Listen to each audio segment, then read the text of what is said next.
বলবো আজকে আমার জীবনের অনেক বড় একটা দিন। মানে আমি নিজে এই কেরিয়ার লাইফে 1.5 বছর 2 বছর লাইফে কেরিয়ার লাইফে প্রথমবার অ্যাজ আ মেকআপ আর্টিস্ট হয়ে আরেকটা মেকআপ আর্টিস্টকে সাজাতে যাচ্ছি।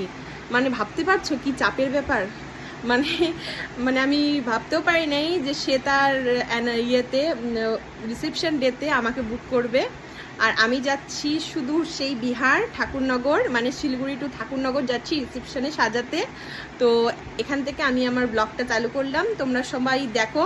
আর হ্যাঁ, আমি এই ড্রেসে যাব না, আমি এখন যাচ্ছি আমার ছেলেকে নিতে। ছেলেকে নিয়ে তাকে আমার মার কাছে ছেড়ে তারপরে আমি যাব ঠাকুরনগর।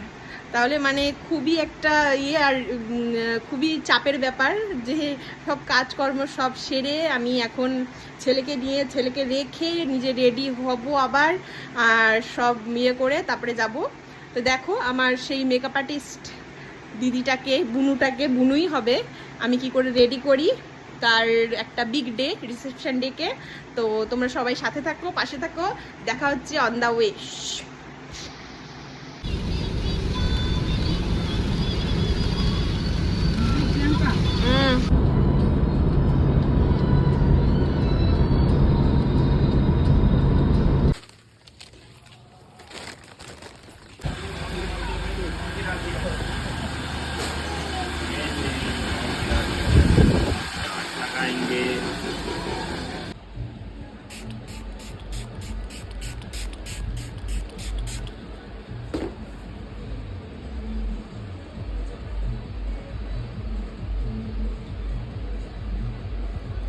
হ্যালো দিশা, তুমি কোথা থেকে, মানে আমি তোমাকে কোথায় সাজাতে এসেছি?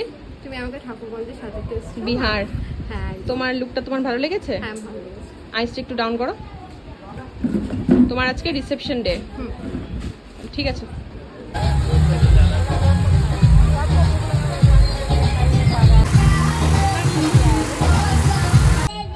কাজের মাঝে মাঝে এই ছোট ছোট ক্লিপগুলো আমাদের খুব এনজয়মেন্ট দেয় আর রিফ্রেশমেন্ট করে দেয়। যেমন এই ছোট্ট মেয়েটিকে দেখো কি সুন্দর সে আমাদের এন্টারটেইনমেন্ট করছে। কাজ করার পরে আমি নায়কেরও 1.5-2 ঘন্টা ওখানে বসেই ছিলাম।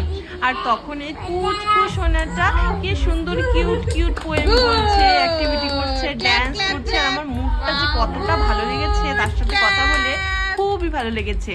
মানে ও যে আমার দিনটাই খুব ভালোভাবে মানে করে দিয়েছে। আমি সারা জীবন মনে রাখবে কিউট বেবিটাকে। আর তোমাদের ভালো লাগলে অবশ্যই লাইক, কমেন্ট আর শেয়ার করে দিও। টাটা।